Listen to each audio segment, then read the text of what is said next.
Hello everyone, Forum BX257 here again with another vintage G.I. Joe toy review. Normally I don't seek out stuff like this, but this one I did. And it is your iconic red Viewmaster. This one having the 1983 G.I. Joe reels. Now I sought this out for two reasons. And I'll have to be perfectly honest here, in that as a kid, I had a childhood friend which really liked Viewmasters. He had like a couple of them. Disney stuff, He-Man, and all sorts of other licensed items. The reels, anyway. But whenever he would share this with me, I'd be like, I don't get it. I see two images which don't overlap very well, and the longer I looked at it, the more it just hurt my eyes.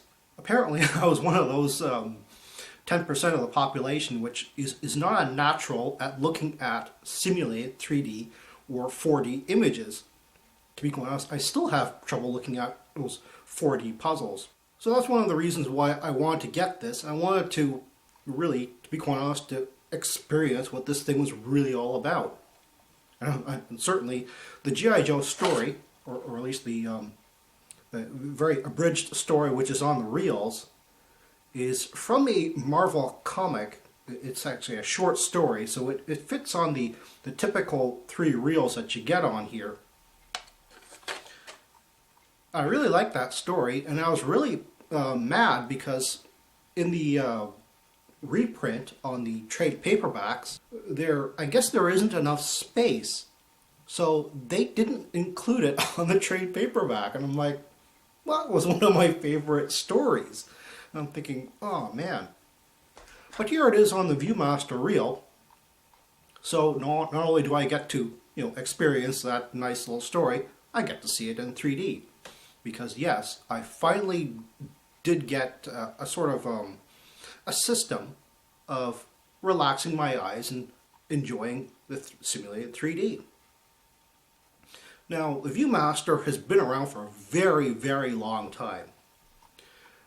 And it's gone through a few changes, but the 70s and 80s brought you this red, iconic red Viewmaster 3D viewer, even though the reels have changed very little themselves. As a matter of fact, you could probably take one of these reels from like a 1950s licensed Disney property and plop it into one that was made just recently.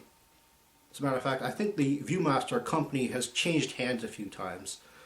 It is now owned by Mattel, which has changed the look of this thing drastically. It's kind of like a big oval now. I was actually surprised because, quite frankly, I thought the thing went bankrupt in the early 90s, and I thought that was, the end of Viewmaster. But no, they're still around. Normally, these Viewmaster reels are sold in a set of 3.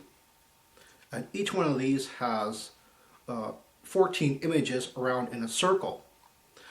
But because of the how this thing works, it's a stereoscopic thing, which I'll explain better later on. There's 2 images here. Basically, what you're seeing on each reel is 7 3D pictures. And you get 3 reels, making a 21 picture 3D story. And normally these are sold as a 3-pack in a long skinny backer board. However, what I have is a gift set. Now, as you can see, I have the Canadian version, which has English and French on it. One of the odd things, however, is that it still retains the A Real American Hero on here, which is the subtitle which was normally taken off for international graphics. As you can see, the package is somewhat see-through with the window. You can see the 2 reels held here, and the 3rd reel being preloaded into the 3D viewer. That was because this has a sort of a try me feature where you can point this back end towards a light source and look through this area for your 3D effect. And it's loaded with the first reel. Generally, it's on the number 1 picture, which in this case is, I guess, kind of a title page. I'll just take this out. You can see everything is just held in by a bubble here. And unlike the US version, this would have been the blurb about what the story was about, but in this case it's just some information on the viewer itself. There is actually some fairly nice artwork, but there isn't really anything to indicate what the story is about. Now here I have the first reel, and as you can see, it has the same image here and here, and this is for your left eye, and this is for your right eye, and each picture is not the same. Stereoscope is the method of taking one photo from a slightly left angle, another photo from a slightly right angle, but both at the same time. Whatever hasn't changed as much tends to look like it's in the foreground, and the things that are mostly changing tend to give you a sense of depth. Not only have they changed the left and right images slightly to give the stereoscopic effect, but in this case they've also changed the color of the blasts. You can see the blasts are mostly yellow. Flash's jet trails are kind of yellow here on the left side, but now on the right they're mostly red, and Flash's jet trails are now orange. When combined, this gives a slightly flashing appearance. A very nice effect, actually. Now I'll give you a bit of a synopsis for the short story Hot Potato. Unfortunately, the term Hot Potato, while used throughout the original story, which is the short backup story from G.I. Joe issue 1, it's not mentioned anywhere throughout the Viewmaster reels. It would have been nice if they could have at least done that. But the story starts with Scarlet, Snake Eyes, and Rock and Roll alone and in the middle of a battle. They have to get a spy tape to a second group of Joes, Hawk, Stalker, and Clutch, but Scarlet is wounded, and the other two are, well, I guess kind of getting low on ammo, and they're surrounded by these Saudi Arabian rebels, I guess.